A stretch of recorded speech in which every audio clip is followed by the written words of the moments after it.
Hi, and welcome to Filmmaker's Compass. I'm Dustin, joined by Christian. I'm CP. How's it going today? Good, man. How are you? Very excited for this episode. We have a fantastic guest. I'll throw it over to you. If you want to go ahead and do the introduction, let's just jump right into it. Boom. I'm really excited about this. This is a friend of mine, Daniel De La Cruz.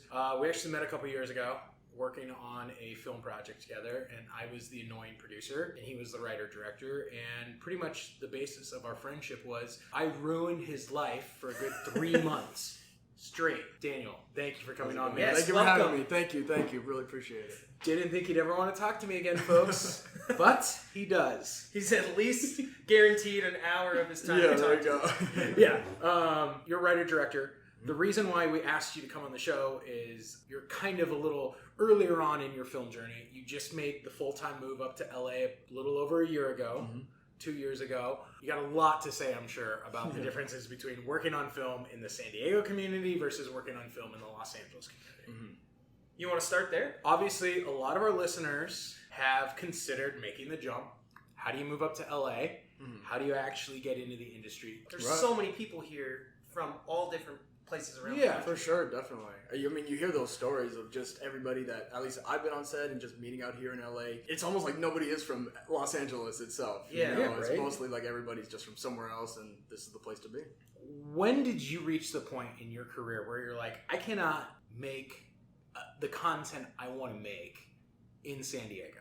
I need to be up in Los Angeles full time. Kind of like, what was your thought process? What was that experience like? And what was the final moment? So I've gotten both perspectives coming from San Diego, moving up to LA, because San Diego has a little bit of a community. It's not it's not as big as Hollywood, obviously, Yeah.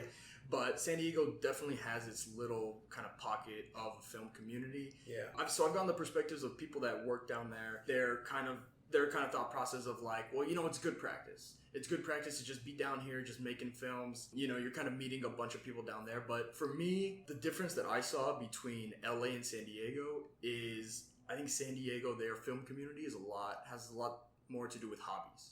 They're more of a hobby community. Like everybody down there, I don't really think they're making money doing those film projects. It's a lot of actors that are working for the experience, a lot of film directors, film writers, and we do the same thing when we're down there in San Diego making our own projects. Yeah. It's kind of just for the credit for the copy of the film, just that experience, just to add another thing onto your resume.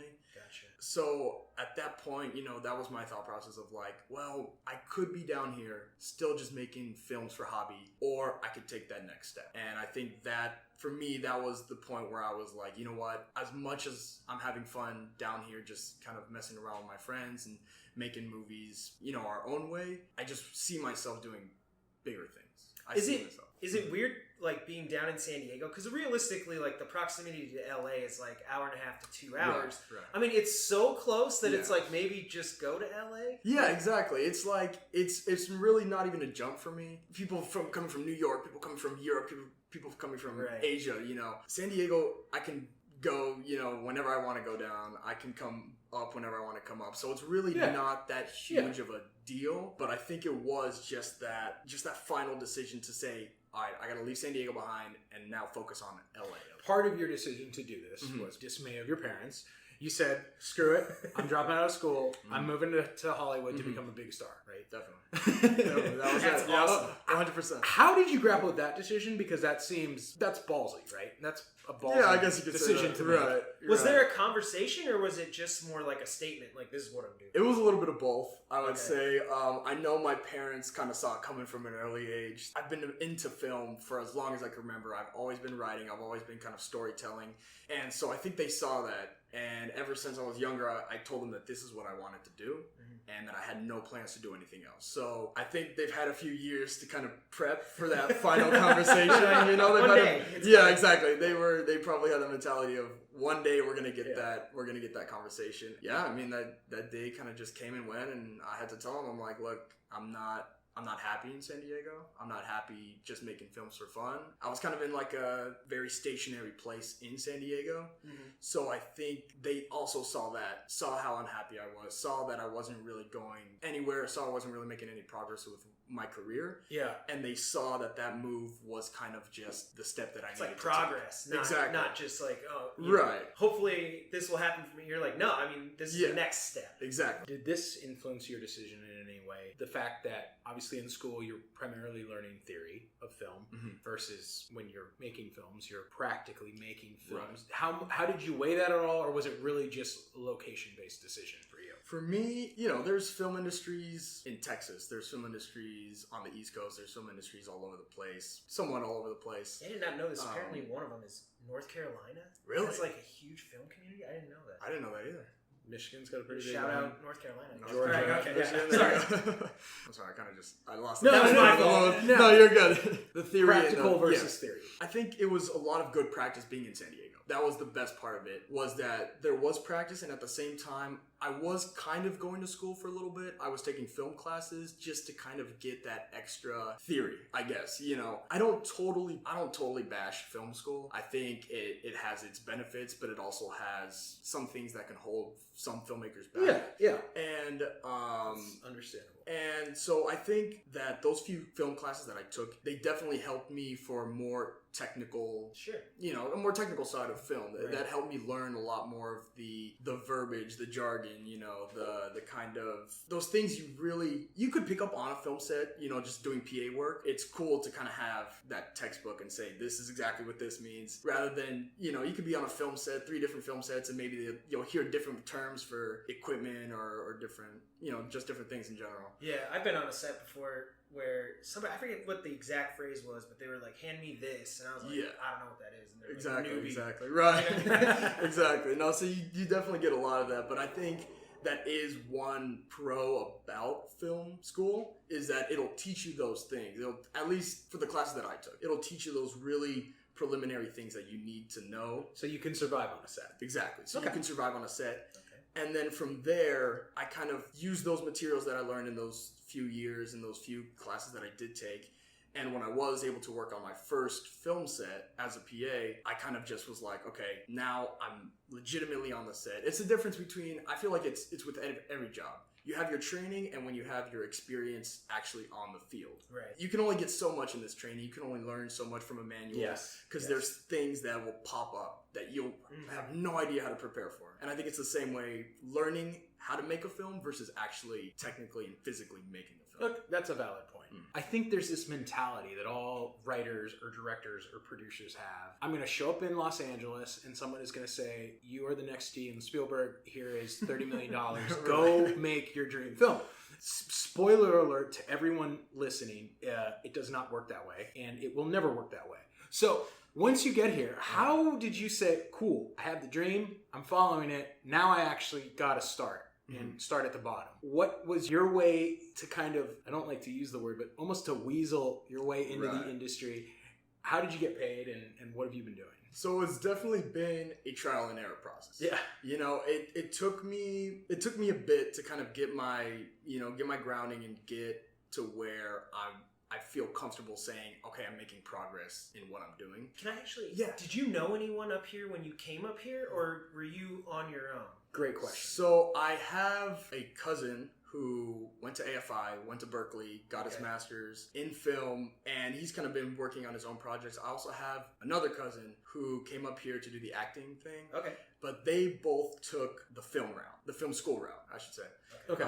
Their method kind of differs a little from mine. They've always been available and open to say, hey, if you ever need help, if you ever need some guidance, please let us know and we'll help you out. So it was more like, arm's length, you knew people, but like you're not living on their couch and you're both working on projects together. Yes. Okay, cool. Exactly. I was just curious, because I know it can be really scary to make that jump. Obviously, if you don't know anybody. Right. You were saying, how do you kind of find that first job or gig?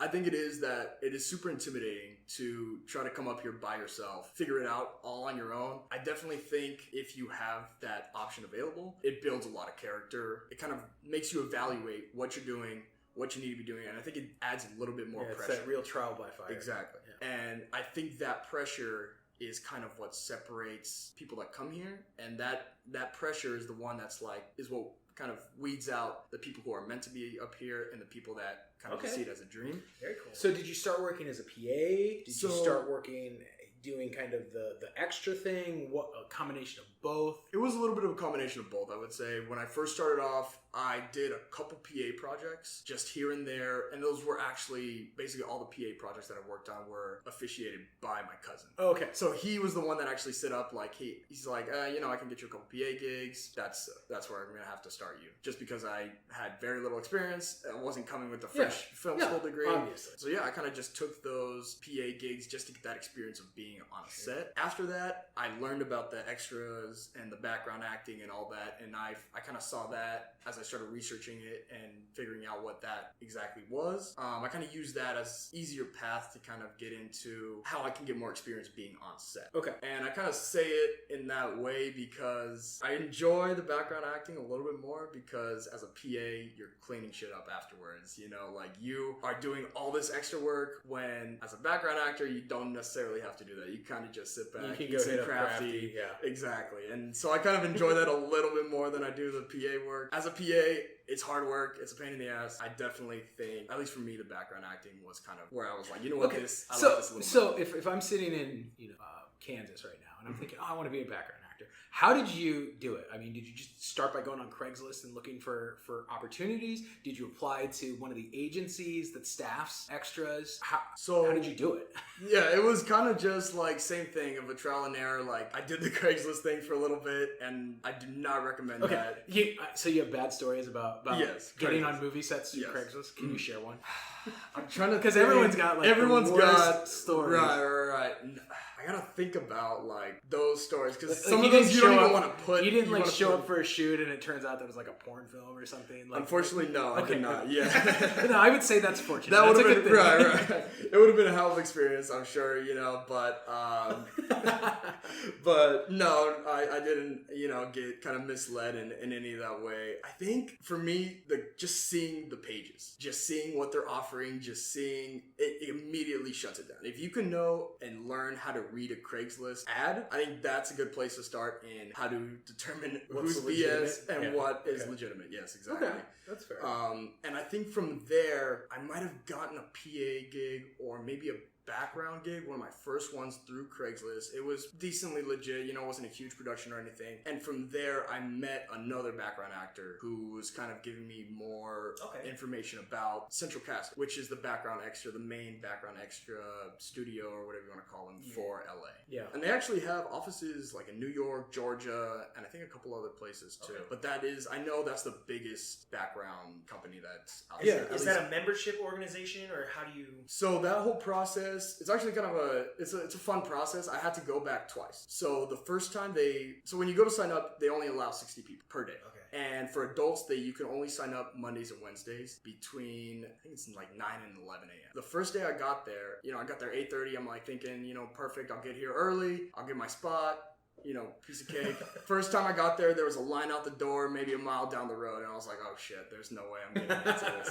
Because they actually have like sectioned off. They have maybe 30 spots, 1, 2, 3, 4, 5, lined up, marked. Sure. And then after that, there's like a little yellow section marked off. That's maybe. Like, maybe. It's the maybe crew. After that, there's no way. There's no way you're getting in after that line. Okay. So the first time I went, I kind of just had to say, yeah, there's no way. There was no way. I had to call it a day, try again. I lost this one. Exactly. The second time I went, I was like, I'm not going to make the same mistake. So I showed up 3 a.m, waited in line. I was maybe the 7th person in line. Nice. So there's people with tents, there's people with books, sleeping bags. They're ready to go. Like they're people who are doing this. I mean, it's legit. They know what they need to be doing. So it's cool. That was a cool experience. So once you get through that first 60 people, you go in, they kind of give you the rundown of what exactly they're doing, what the whole background extra thing is, the rules, regulations, and all that stuff. And then they give you all the paperwork. They take your picture there. They sign you in themselves. And then from there, you kind of just start getting booked for gigs. Cool. And after that, it's been... So are you actively applying as a member? Like, do they have a job board, or are you getting called for what they think would be... It's kind of a little bit of both, just dependent on projects. So a lot of times they have the job board. You kind of just have to go through it and say, okay, I'm good for this. I fit this. For me, they're usually looking for like Latino, 18 to 20, 18 to look young. Okay. So I play a lot of high schoolers. I play a lot of, college kids and stuff like that, which is cool. You get a lot of cool, like, high school party sets. You get a lot of cool, all those kind of stuff. So it's cool. It's good to, kind of play around with that a little bit. Can you mention any films that you've been on as an extra so we can be scouring the background for you? Let me see. I've actually gotten a good amount of projects I worked on, like, a couple of that I can think off the top of my head. I did the Goldbergs a few times. Okay. Oh yeah. I was actually on Euphoria. So tell me your penis was not out. No. Okay. Not my penis. Okay. No. Good. Okay. Yeah. Okay.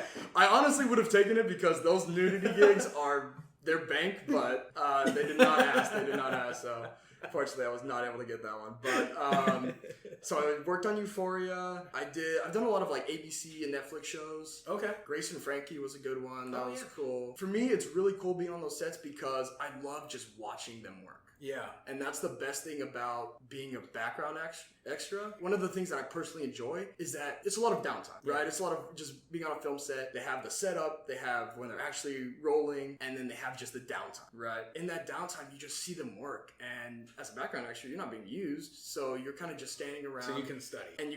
And that's exactly what I really enjoy about it, because for me, that is my film school. Yeah. I love just seeing them work and picking up little kind of nuances that I see the director do, I see the camera people do, I see the crew. Little things that, like you said, you would never see in a film textbook. Right. Yeah. Just those little things of being on. Or to some extent, you're not even going to see as a PA because you're too busy working. Exactly. Okay. Now, obviously, there are people who make a living totally out of central casting. Mm-hmm. I know for most people, that's not what they want to do when they plan on moving here, but it's totally a viable gig, and obviously, you get to hang out on movie sets all day. And definitely. Not terrible, I guess. No, it's amazing. Not. It's honestly a great gig. I think the only issue, just like with a lot of film gigs and a lot of creative kind of art gigs, is the consistency. Yeah. That's the biggest problem. Yeah. It's better than, no disrespect to working at Jack in the Box, no disrespect to working at any fast food restaurant, any kind of service industry, mind you, but, I would rather spend my time being on film sets than kind of flipping burgers or anything, No, for sure. I want to take a step back. Okay. When you were in San Diego, you're shooting a bunch, writer, director. What is your take on film festivals? And the only reason why I bring this up is you've submitted to quite a few. Mm-hmm. You have been screened in quite a few. There's always this debate going on, and I mean, Dustin, you know this. It's gone back for a long time. Mm-hmm. Are film festivals worth it? There's a school of thought that, it's a waste of time, it's a waste of money. Don't chase the film festivals. There's other people that say, hey, this is a great way to get some work that you've done, get some exposure for it, get it screened. What's your take, I guess, as someone who's done the festival thing more than once? I enjoy film festivals. I think the experience of being there, if you're with your actors, you're with your crew, the fact that you get to screen your film in front of a whole different audience of people that are doing the same thing as you. They're filmmakers, they're just as passionate as you,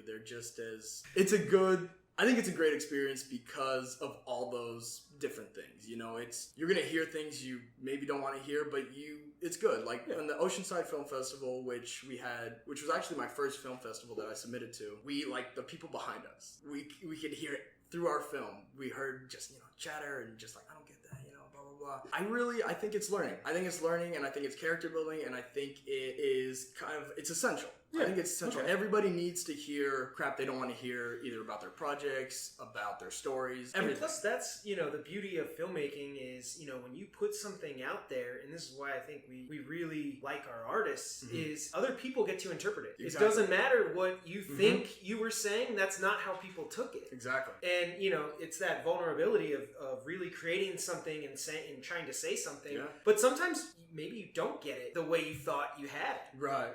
No, so definitely. Actually putting any work out and getting to hear from an audience, I mean, that's really cool. Mm-hmm. What's kind of in the past been your approach? Are you do you tend to try and focus on local films where you think the local aspect is going to give you more success? Have you done more of a buckshot approach where you just send it out to anything and everything? And obviously the other big question always is, it gets pretty pricey if you're going to, typically a poor filmmaker, if you're going to apply to a bunch of festivals, especially the notable ones, It's going to cost you. What has been your approach navigating that? So we've had, for different projects, we have had kind of different approaches. For some projects, we obviously have a little bit more money than for other projects. Yeah. So I would recommend, when you have a bigger budget, I would recommend just everything in any, because I think you get those local communities, you get the bigger communities, you get the international communities, you get a whole widespread, if you have the money, might as well get that widespread audience. Right. Yeah.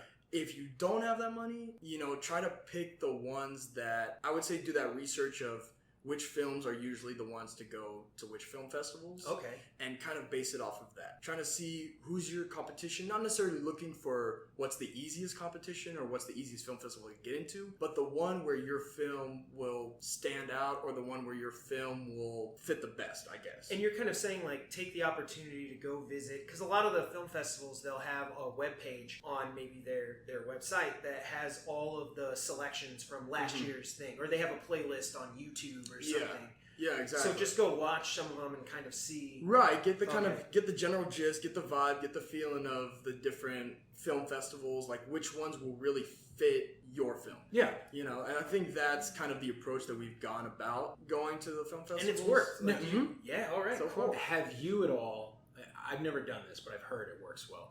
Have you, when you applied, have you ever requested a fee waiver or a discount? When we've applied, no. I don't think so. We haven't really gone to that much depth of just, trying to see what we can do with our film. I think when we do apply, we kind of just say, this is how much money we have, this is our budget. We have to kind of just slice it up like that. Yeah. I don't think we've ever gone to any film festival or gone to anywhere and been like, hey, can we get some kind of reduced rate, some kind of student discount? Because I've heard that they do it. I just have never done it myself. I've never done it myself. Now, so I wouldn't. Another life hack when it comes to, I guess, filmmaking hack when it comes to festivals. Mm-hmm. I've always heard that it is a waste of time to apply for the extended deadlines. Get your films in early so they can have the best chance of being scheduled. Just, I don't know what your guys' thoughts are, but that's what I've always heard. I do not know that. I mean, if your film is done and you're confident, I would not have any reason to postpone it as much as possible. I mean, might as well just kind of send it out there as soon as you know that your product is ready and good to go. I don't think there's any issue with kind of sending it out right as the deadline opens. Okay. Just as long as, I wouldn't say jump the gun and be like, we got to get it out right now. So just kind of send it as is. As long as we get it out as soon as it opens, then we're fine. I don't see the need to do that. As long as you're comfortable with your product, as long as you're ready to go, and as long as you say this is ready to be viewed by other people, just kind of send it in whenever you're ready. Okay. Kind of reaching that point where you determine what's ready to be viewed. I guess my thought is, you've done a few shorts. How has that affected your growth as a filmmaker? Anything, takeaways from kind of the short film thing? Obviously, that's where most people start to get an idea whether this is something that they want to do. And right. Any takeaways from those experiences? Honestly, I think those kind of takeaways, I don't really learn from the film festival themselves, because one, you're going to get different films every single year. You're going to get different filmmakers, and you're going to get just a whole new kind of wave of ideas, subjectivity and stuff like that. So yeah. I don't think that, once you put it in the film festival, I think that's it. If it wins any awards, if anything happens to it, cool. If not, then that was the project. It ran its course. Work on the next one. Okay, cool. Yeah. Right. And what are some of the films that you've made for short films? So the first one that we sent to the Oceanside Film Festival was called The Big Three, and that was about a 12-minute short. I wrote the script. I think we started maybe November of 2016. Took about a month in pre-production, just kind of getting all the actors, getting everything ready. Did about 2 months of filming, and then by, I think, March, we were able to submit it to as many festivals as we could. And Oceanside was kind of the first one, the biggest one that we got into, that we were like, okay, let's, Oceanside is the one that we're going to put on a whole show for and just kind of show up and see what happens. When you guys showed up, did you feel like rock stars? It was cool. Honestly, awesome. Yeah, it was freaking badass. I really enjoyed it. Like I said, with my crew and with my actors and everybody, the fact that we had our movie, for the first time on a big screen in front of other people, like it was definitely, we had the badges and everything. The badges is definitely what sold it for me, for sure. Okay. Yeah, I got it. It was a good time. It was legit. And some of your other short films? Besides the big three, I think after that was Black. which is the film that I worked on with Christian. Okay. And that one was its own process. You know, that one was it had its ups and downs. Read between the lines here. That's called working with an asshole producer. I really enjoyed the pre-production process of it, because what we started with, by the end of pre-production, what we ended with. I think, because when I first came to Christian with the script, I was like, I'm ready to make a feature. Yeah, it was a feature film. I made one short film before. Other than that, it was just me messing around with the camera. There was one legitimate short film, and then I went up to Christian, met Christian, and then said, I'm ready for this feature. Let's do it. And that's the good thing I will give producers, is that they give you that slap in the face and say, no, you're not. You're not ready for this. Let's turn it down a bit. Which is one of the things that I will always appreciate in my learning process. Everything that I was taught and everything I've learned from that film specific was just like, sometimes you need that wake-up call. You need that slap in the face that said, this is the project, this could happen, but right now we need to focus somewhere else. So yes, I really enjoyed that pre-production process of turning a feature script into I think we did like a script for a trailer, and then we kind of turned it into a short film just after everything. Yeah. We had one idea and kind of changed it to a whole nother idea. So it was kind of just an up and down process through just that pre-production. Well, and I think one valuable thing that I learned from on that project was we weren't anticipating it to be, but you know, by the time we whittled it down, we weren't anticipating it to be as exciting as it ended up being, because one of the lead actors ran into total family crisis and had to drop off the project halfway through. And yeah, I think that's really tough. And Daniel's decision was, let's rewrite the script so we don't have to go back and reshoot. We can just adapt it. Yes. And as a writer, how did that process work out for you? Because that's a tough challenge. And I mean, tons of super successful people in Hollywood struggle doing that.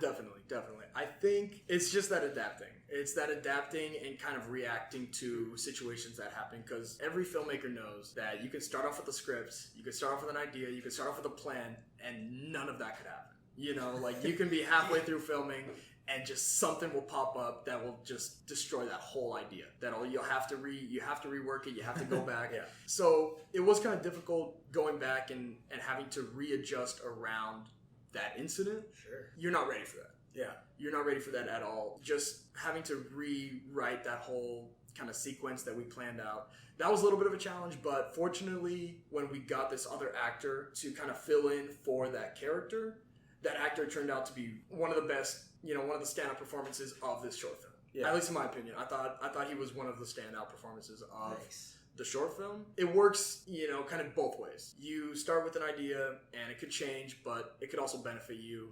Yeah. It's just how you work it. It's just how you're able to adapt with it, how you're able to work it. And I think if you have a good crew, you have a good cast, and everybody's just working together, I don't see where the destruction, has to start. You can avoid those situations. And it's probably cool, too, to look back and realize, like, hey, you had this adversity, this problem that popped up, and you're like, the outcome, I think, was great, but you're like, we overcame it. We didn't quit and just drop the whole thing. Like, we figured it out. Yeah. So I'm sure there's great pride in delivering on that. Definitely. Yeah, very cool. And then you recently completed another short, right? Yeah, so right now we have another short which is in post-production, and that one's called Creeping Death. That one's another, I think it's about 15 minutes right now the runtime is. So they're still kind of chopping at it and still kind of messing with it. And that one was a little different than things that I've worked on before, because it was mainly dialogue, probably 95% dialogue, took place in one location. I wrote, directed, and acted. So I just, based off of the films that you talked about,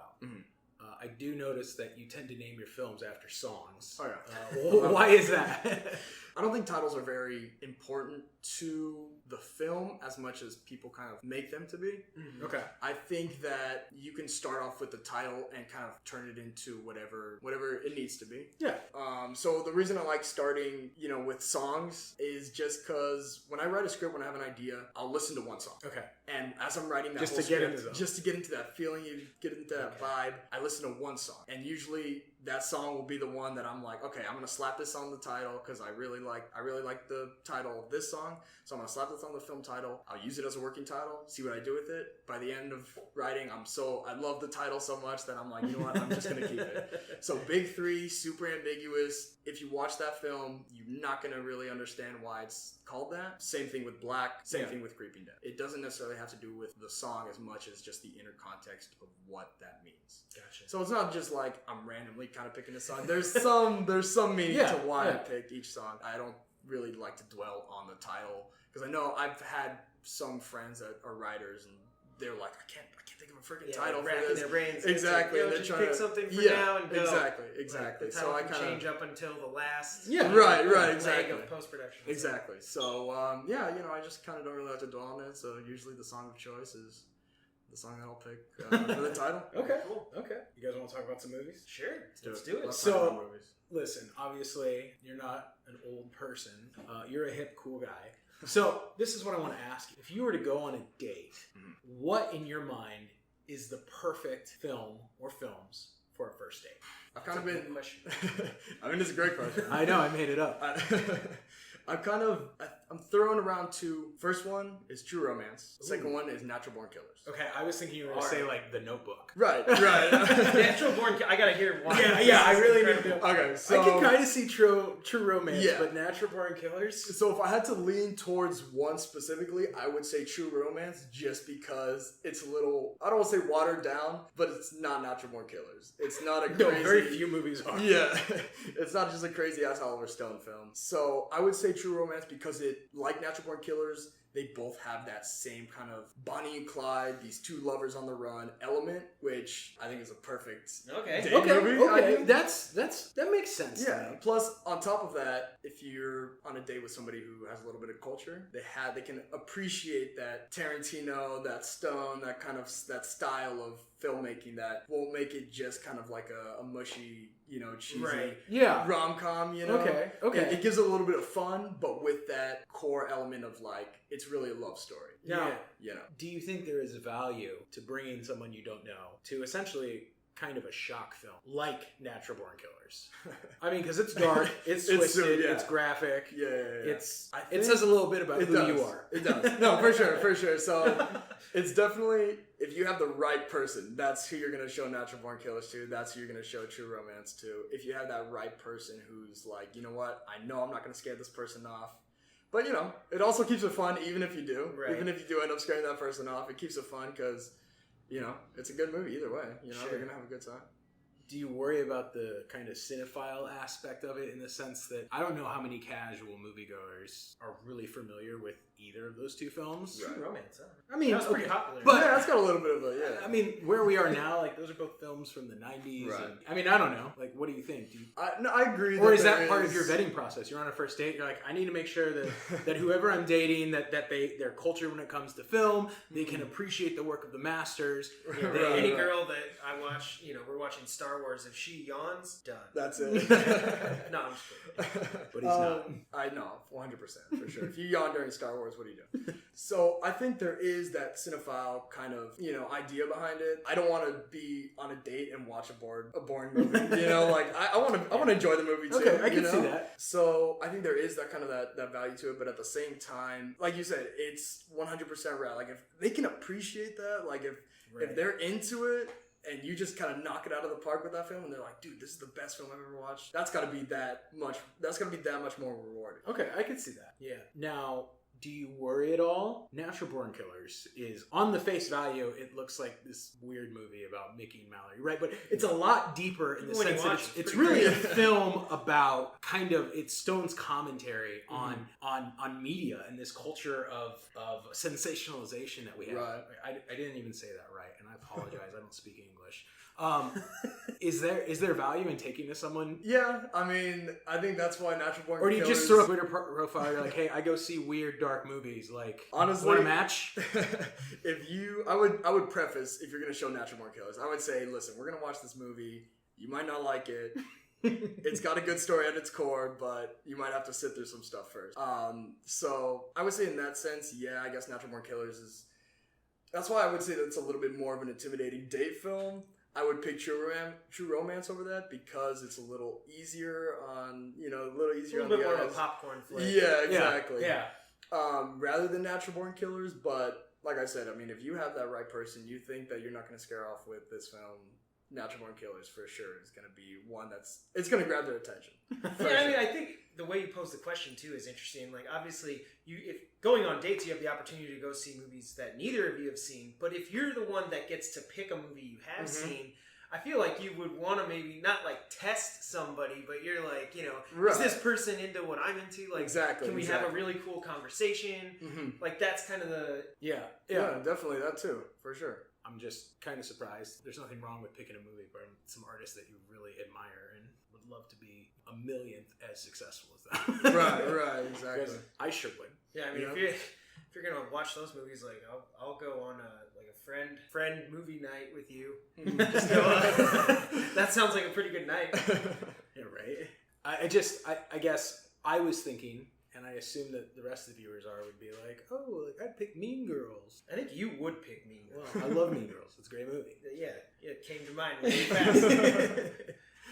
So I think this is interesting. Viewers out there, definitely tweet at us and let us know your thoughts on a movie that you think would make a killer date movie. Absolutely. First date movie. Is there a genre that you think works the best? Like, obviously there's, rom-coms, but there is just like comedy, taking someone to go see Superbad or something. Right. Action, thriller. I mean, what do you think there's something that stands out as like, if you're not sure what movie to see, just pick something from this genre. It'll work. I would say I've heard thrillers are good because you get that kind of jump scare, you get a little closer, you get that like jump horror, Exactly. So that'd be a good one. Honestly, rom-coms, like if you're just looking for a quick movie to kind of just slap in, that's probably gonna be. You'll both have a fine time. Yeah, exactly. You may not, get into deep conversation after right. Changing gears just a little bit. After this, you're going home tonight. What are you picking out of your collection to watch? You know what? It's been a while since I've watched La La Land. Okay. And La La Land is... I know there's not like... It's hard to say top 3, top 5, top 10 films, because you appreciate and so that doesn't really stuff. seem like your genre anyway. Exactly. But La La Land... Oh my God, it's one of probably my favorite movies of all time. I love that movie, and that movie I can watch it nonstop for sure. So I would say La La Land. It's been a while since I've seen that. Want to refresh on my Damien Chazelle. You know what? I just went through kind of like my DVD, and the two movies that really stood out, like in my mind, I would want to watch either The Sandlot or the original Ninja Turtle. Like the 89? Yeah. 89? When's the last time you saw that? It's been a while. I don't know. That just sounds entertaining. Like, I remember it was so dark and grimy. Yeah. The cartoon and the later ones, it's so colorful and fun. Right, exactly. That one was like, dang, New York looks like they need the Ninja Turtles. Yeah, for sure. But I mean, Sandlot's always a good one. Sandlot's a classic. I love Sandlot. Yeah. It's a good movie. I don't know. What are you going to pick? Me? Yeah. I want to go watch Collateral. Ooh, I was watched thinking about that on my drive up. I was like, I should watch Collateral. Michael Mann. Tom Cruise and Jamie Foxx. I think I've seen that one. Oh, it's awesome. It's great. Yeah, I'd recommend it. Yeah, in fact, all viewers should watch Collateral. On a date or not, it's just a good movie. The premise is great. Like, this guy's a taxi driver, kind of a daydreamer wanting to move on from taxi driving, but he feels stuck. So, this guy he picks up at the airport hasn't, he's like, cuts a deal with him. He's like, take me to these like 6 locations, and then I'll pay you X amount of money. He's like, all right. So the premise, the inciting incident is like at one of the first locations, someone gets murdered. Where it goes from there, we'll leave it up to everybody. Oh, no way. It's pretty dope. And it's crazy because the way Mann captures Los Angeles on film, I think he makes it look really stunning. Yeah, have you ever seen Heat? I've seen Heat, yeah. I watched that again recently, and the bank heist scene, I was watching it, I was home alone, and I had seen it before, and I'm watching it with surround sound, like having a good time, and I mean, man, when those rifles kick in, it was like super loud. I like sat up in my seat. It was one of those, I was like, I'm just chilling at home on my couch, like, hey, okay, and I'm like, oh my God. Yeah. Full attention. For sure. No, those first, I think the thing that pops out about Heat the most is those first few scenes. Yeah. And the scenes between De Niro and Pacino, like, I think those are the highlights of Heat, for sure. It was awesome. Yeah. Michael Mann, dude. Michael Mann, for sure. Have you guys seen Den Don't Die yet?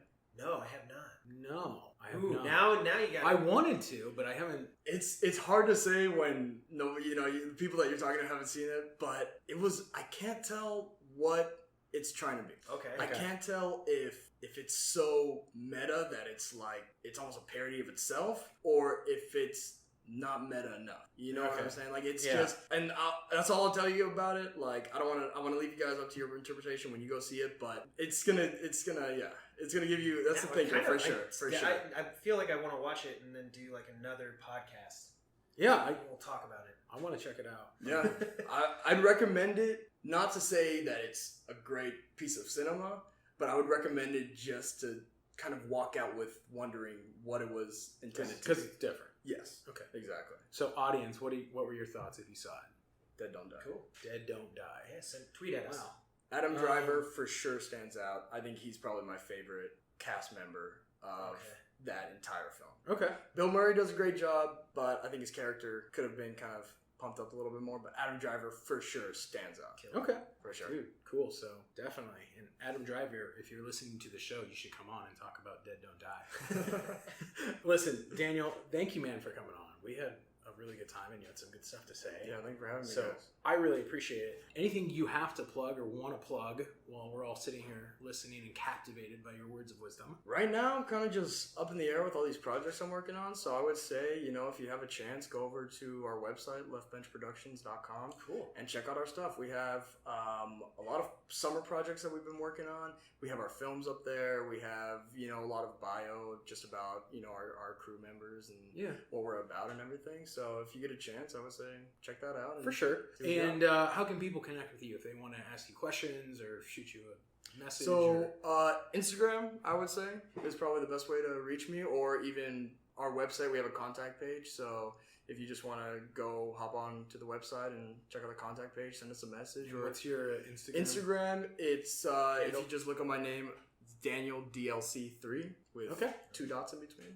2 dots in between, and Daniel. Obviously we'll link you up as well. Perfect. And to anybody out there, that is maybe thinking about getting into film or even just using their cell phone to shoot something. I mean, what would be your 2 biggest pieces of advice to just give somebody that's thinking about making? Honestly, I would say do it, because especially if you have the friends to do it, if you have the wanting to do it, and if you have a flip phone, because that's where I started off. One of my first films that I ever put from paper to screen was filmed on a cell phone. And awesome. Like just a flip phone, one of those Nokia little, you know what I'm saying? So I just wanted to do it. And I felt that drive, and I felt that passion to do it. I mean, since then, that's how the ball got rolling. And I would say if you try to shut it down early on, then, who knows what could happen in the future. But if you feel that drive, you feel that passion, and you just want to do it, if you do it in the right way, and if you're not looking for too much, it's free to make a movie. And I think you're also like kind of inadvertently saying, like, if you're thinking that you have to go get all this expensive equipment or anything, like, don't let that hold you back. Make your movie, and then you can always technically remake it later. Exactly. Yeah. Exactly. I don't think it's about the effects that you use. I don't think it's about any fancy equipment that you use. I think it has to do, for me, with the story. Where you start off. If this is a story that people are going to want to see, people are going to want to listen to, and people are going to want to connect with, then who cares if it's on a cell phone or if it's on a freaking Ari or something like that. As long as you have some kind of means to tell that story, and it's a great story, people are going to want to hear it. People are going to want to see it, and people are going to want to connect with it. Awesome. All right, and then any just final thoughts? You want to give a thanks to your mom for always gotta do there or something. I'm gonna thank for sure my mom, my dad, my family, because it's those people in your life that continue to push you towards your dream, continue to push you towards your goals, that are the ones that you're doing it for. Like not just besides yourself, for any other selfless reason. You're doing it for the people that said yes, you can. Cool. Fantastic. That's awesome. I'm CP. You can find me at NDCal5. I'm Dustin. You can find me at Big Kid D-Man. And Daniel, thank you so much for coming on. We really appreciate it. Guys. Great podcast. Thank you. So everybody, be sure to follow Daniel on social media, check out his website, and we'll be back with another episode of Filmmakers Come.